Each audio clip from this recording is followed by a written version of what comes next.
NTA UGC net यानी निमेज net, download it on Google Play Store. दोस्तों आज हम लॉजिकल रीजनिंग में वेन डायग्राम करने वाले हैं। वेन डायग्राम से रिलेटेड 3 से 4 क्वेश्चन आते हैं। दोस्तों ये टॉपिक करना हमारे लिए बहुत ज़्यादा ज़रूरी है क्योंकि इसमें से बहुत से क्वेश्चन आते हैं। तो इस वीडियो को आप पूरा देखना और ध्यान से देखना। दोस्तों हमने आप सभी के लिए एक 60 दिन का सुपर बैच तैयार किया है। इसके अंदर हम आपको पेपर फर्स्ट की बहुत अच्छे तरीके से तैयारी करवाएंगे जो 25 मार्च से शुरू हो रहा है। इसके अंदर हम आपको सभी 10 यूनिट के स्टडी नोट्स देंगे। 2012 से लेकर दिसंबर 2019 तक सभी शिफ्ट के क्वेश्चन पेपर देंगे, लाइव मॉक टेस्ट देंगे। इसके साथ साथ दोस्तों फ्री में हम आपको पेपर सेकंड भी देंगे 2012 से लेके 2019 तक, जिससे आप पेपर फर्स्ट और पेपर सेकंड की बहुत अच्छे तरीके से तैयारी कर सकते हैं। तो अगर किसी भी दोस्त को हमारा इस 60 दिन का बैच ज्वाइन करना है तो जल्दी से जल्दी हमें इस व्हाट्सएप नंबर पे कांटेक्ट कीजिए। दोस्तों सबसे पहले हम ये देखते हैं कि वेन डायग्राम होता क्या है, वेन डायग्राम किसे कहते हैं। देखिए वेन डायग्राम की मैं बात करूँ तो इसमें से कई तरह के क्वेश्चन आते हैं। मैं आपको थोड़ा एग्जांपल दिखा देता हूँ। ये देखिए दोस्तों, एक इस तरह का क्वेश्चन आता है। इसके अंदर हमें 3 से 4 सर्कल दिए हुए होते हैं। मोस्टली 3 होते हैं दोस्तों, 3 सर्कल दिए हुए होते हैं और उसमें से हमें चूज करना होता है ऑप्शन। एक क्वेश्चन तो हमारा यूजीसी नेट में इस तरह का आता है और जो दूसरा क्वेश्चन आता है दोस्तों वो आता है हमारा डेफिनेशन से रिलेटेड आता है। उसकी जो बातें उससे रिलेटेड आता है कि इनमें निम्नलिखित में से कौन सी बात सही है वेन डायग्राम से रिलेटेड। तो ये दोनों क्वेश्चन हमें करने ज़रूरी है। और एक और जो क्वेश्चन आता है कथन अभिकथन का, वो भी हम वेन डायग्राम से सॉल्व करते हैं, तो वो भी हम करेंगे। ये सभी क्वेश्चन हम करेंगे दोस्तों। इसमें मुख्यतः क्या होता है दोस्तों, इसके अंदर वेन डायग्राम के माध्यम से दी गई वस्तुओं के समूह को वर्गीकृत करना, यानी कि इसके अंदर हमें काफ़ी तरह की चीज़ें दी हुई होती है और उनको हम समूह में अलग अलग डिवाइड करते हैं। और इसके अंदर जैसे अक्षरों के माध्यम से, संख्याओं के माध्यम से भी हम अपनी चीज़ों को डिवाइड करने की कोशिश करते हैं। जैसे जैसे ये जो चैप्टर है हम करेंगे दोस्तों, आपको पूरा समझ में आ जाएगा। तो सबसे पहले हम बात करते हैं दोस्तों इसकी जो डेफिनेशन वगैरह है, इससे रिलेटेड जो भी बातें हैं वो हम पढ़ने की कोशिश करते हैं क्योंकि इसमें से काफ़ी क्वेश्चन आज तक आए हैं। तो इसमें जो अच्छी बातें हैं और जो नेगेटिव बातें हैं वो दोनों चीज़ें हम देखने की कोशिश करेंगे। देखिए सबसे पहले हम बात करते हैं कि वेन डायग्राम, वेन आरेख हमारी समझ को बढ़ाता है। और यहाँ पे आप इंग्लिश में भी पढ़ सकते हैं, दोनों हमने दिए हुए हैं। Venn diagram can encourage our understanding. और उसके बाद है वेन आरेख संकेत पद्धति का स्पष्ट तरीका है। Venn diagram is clear method of notation. ये क्या है कि इससे हमें संकेत मिल जाता है कि कौन सी चीज़ क्या है, एक हमें एक इंडिकेशन ये दे देता है। उसके बाद जैसे वेन डायग्राम अधिक कथनों और श्रेणियों को प्रदर्शित करता है। जो वेन डायग्राम वो क्या करता है दोस्तों, Venn diagram represent proposition as well as classes. तो इसके अंदर जो कथन अभिकथन होते हैं उनको वो अच्छे तरीके से डिफाइन कर देता है। और कथन अभिकथन से रिलेटेड भी हम क्वेश्चन करेंगे, तो आप थोड़ा वेट कीजिए। और एक चीज़ दोस्तों मैं आपको यहाँ पे बता दूँ कि ये जो है ना, ये अपने जितने भी मैं ये करवा रहा हूँ पॉइंट, ये बहुत ज़्यादा मोस्ट इम्पॉर्टेंट पॉइंट है। इनमें से क्वेश्चन आए कम से कम 6 से 7 क्वेश्चन आए हैं। और ये जो क्वेश्चन है ना, ये देखिए ये जो क्वेश्चन है हमारा आया हुआ क्वेश्चन है। और इसी तरह के क्वेश्चन काफ़ी क्वेश्चन हमारे एग्जाम के अंदर आए हैं। तो इन सभी पॉइंट को आप अच्छे से देख लीजिए एक बार। अब आगे देखते हैं दोस्तों, आगे इसमें क्या है। ये आगे वेन डायग्राम अभिकथन और श्रेणियों को प्रदर्शित करता है, ठीक है। ये संकेतन की स्पष्ट पद्धति उपलब्ध कराता है, ये चीज हमने ऊपर यही पढ़ी थी, यहाँ पे ये बात होगी। और ये जितने भी पॉइंट है ना दोस्तों, ये हमारे पेपर के अंदर आए हुए हैं और रिपीट हुए। ये देखिए ये यहाँ भी रिपीट हुआ है, ये यहाँ भी रिपीट हुआ है। और मैं आपको कई बार कहता भी हूँ कि जो क्वेश्चन है वो बहुत ज्यादा रिपीट होते हैं यूजीसी नेट के अंदर। आगे दोस्तों, यह वैध परीक्षण की प्रत्यक्ष पद्धति उपलब्ध कराता है। It can provide the direct method of testing the validity. ये किसी भी चीज को टेस्ट करने के लिए एक डायरेक्ट मेथड हमें प्रोवाइड करवाता है। समवाक्य संबंधी न्याय आकार के प्राथमिक अनुमानों की वैधता का प्रतिनिधित्व और मूल्यांकन करना। अब हो सकता है आपको ये हिंदी में समझ में ना आए, हिंदी में कई बार जो लैंग्वेज थोड़ी सी डिफिकल्ट हो सकती है, तो आप इंग्लिश में पढ़ सकते हैं। Represent the assess the validity of elementary inference of syllogistic form. तो यहाँ से आप देख सकते हैं। और आगे हम बात करें वेन आरेख चिंतनांकन की स्पष्ट विधि है। इसका मतलब क्या है, Venn diagram is a clear method of notation, यानी कि वेन डायग्राम से हम अच्छे तरीके से सोच सकते हैं, समझ सकते हैं और अपना रिजल्ट निकाल सकते हैं। वेन आरेख निपाधिक न्याय वाक्य के वैधता परीक्षण की सर्वाधिक प्रत्यक्ष विधि है। अब देखिए हिंदी के अंदर हम कैसा कंफ्यूज हो जाते हैं, पता नहीं चलता किसका क्या मतलब है। तो इंग्लिश में हम पढ़ने की कोशिश करते हैं। Venn diagram is the most direct method of testing the validity. अब ये चीज हमने यहाँ पे ऊपर की थी, ये देखिए दोस्तों यहाँ पे की थी, provide the direct method of testing the validity. ये चीज आपको ध्यान में रखनी जरूरी है दोस्तों। जो वेन डायग्राम है वो हमें डायरेक्ट मेथड प्रोवाइड करवाता है, टेस्टिंग द मेथड ऑफ कैटेगोरियल सिलोजिज्म्स, ठीक है। तो ये चीज आपको ध्यान में रखनी है कि वेन डायग्राम हमें डायरेक्ट मेथड प्रोवाइड करवाता है किसी भी चीज को वैलिडेट करने के लिए। और इसके बाद में जैसे एक दो और पॉइंट वो भी देख लेते हैं हम इसमें। वेन आरेख विधि में निरापुधिक न्याय वाक्य के परीक्षण के लिए 3 अधिव्यापक वृत्त बनाए जाते हैं। इसके अंदर क्या होता है, in a Venn diagram method the 3 overlapping circle are drawn from testing a categorical syllogism. अब देखिए कैटेगोरियल सिलोजिज्म को डिफाइन करने के लिए हम 3 सर्कल इस तरीके से बनाते हैं। 3 कैसे भी हो सकते हैं दोस्तों, वो 3 ऐसे भी हो सकते हैं। इसके अंदर 3 सर्कल होते हैं। 3 सर्कल क्यों लिए जाते हैं, उसके अंदर जैसे बताया था कि 2 तो हमारे अभिकथन होते हैं और एक हमारा निष्कर्ष होता है, तो इसलिए हम 3 लेते हैं इसके अंदर। और वेन आरेख तर्कों को आलेखीय रूप से प्रदर्शित करता है। When diagram represent the argument graphically. Venn diagram के अंदर क्या करते हैं, हम ग्राफिकल तरीके से रिप्रेजेंट करते हैं और उसे समझने की कोशिश करते हैं। ये सभी के सभी जो पॉइंट है दोस्तों, आप एक बार अच्छे से देख लेना। अगर आप चाहे तो वीडियो को रोक के इसका स्क्रीनशॉट लेके नोट्स भी बना सकते हैं। इसमें से मैं डेफिनेटली कह रहा हूं दोस्तों, अब की बार एक क्वेश्चन आएगा ही आएगा, 100% क्वेश्चन आएगा, क्योंकि इसमें से पीछे बहुत से क्वेश्चन आ चुके हैं।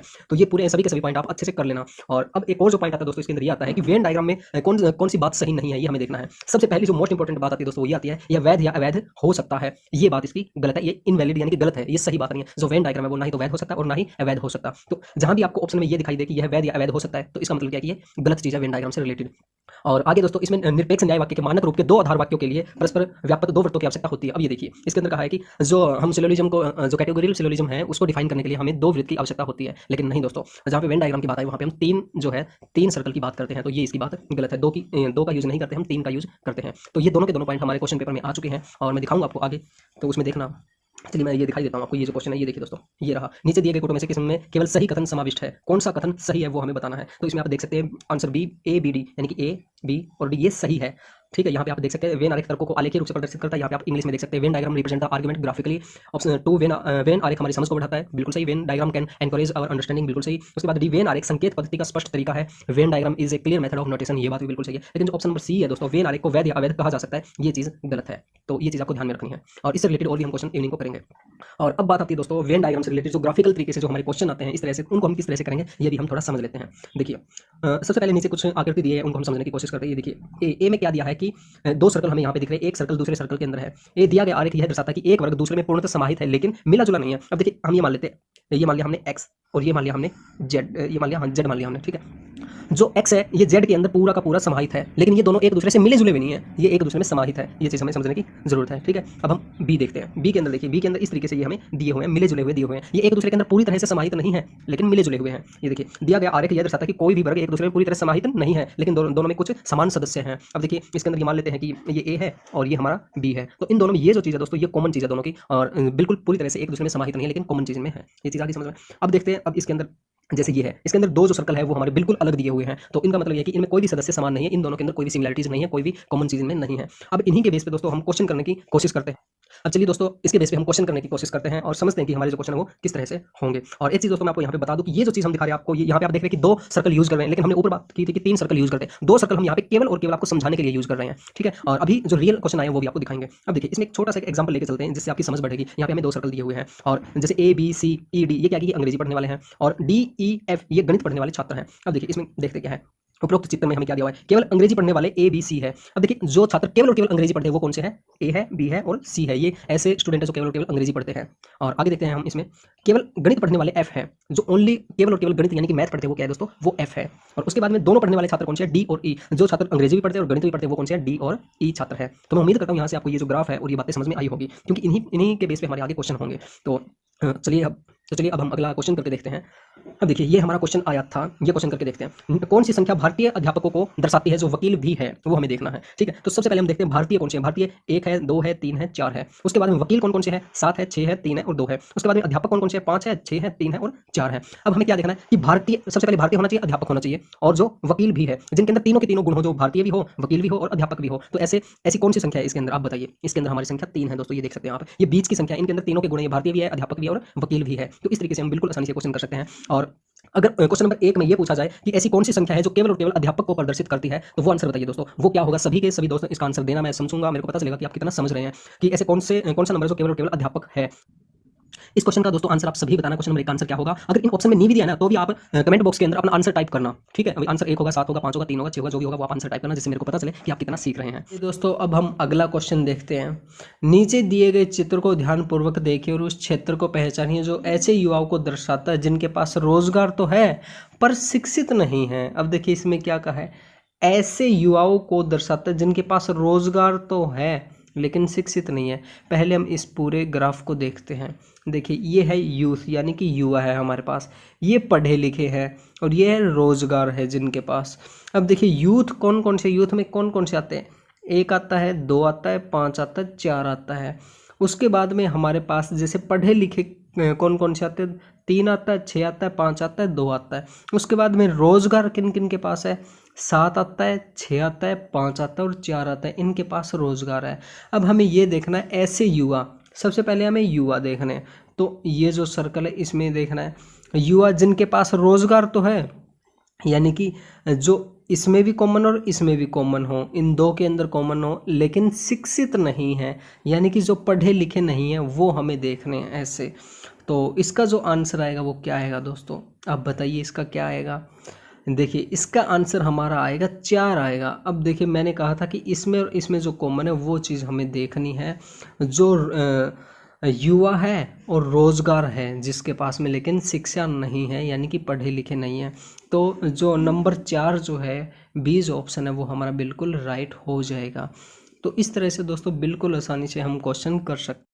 दोस्तों हमने आप सभी के लिए एक 60 दिन का सुपर बैच तैयार किया है। इसके अंदर हम आपको पेपर फर्स्ट की बहुत अच्छे तरीके से तैयारी करवाएंगे, जो 25 मार्च से शुरू हो रहा है। इसके अंदर हम आपको सभी 10 यूनिट के स्टडी नोट्स देंगे, 2012 से लेकर दिसंबर 2019 तक सभी शिफ्ट के क्वेश्चन पेपर देंगे, लाइव मॉक टेस्ट देंगे। इसके साथ साथ दोस्तों फ्री में हम आपको पेपर सेकंड भी देंगे 2012 से लेके 2019 तक, जिससे आप पेपर फर्स्ट और पेपर सेकंड की बहुत अच्छे तरीके से तैयारी कर सकते हैं। तो अगर किसी भी दोस्त को हमारा इस 60 दिन का बैच ज्वाइन करना है तो जल्दी से जल्दी हमें इस व्हाट्सएप नंबर पे कांटेक्ट कीजिए।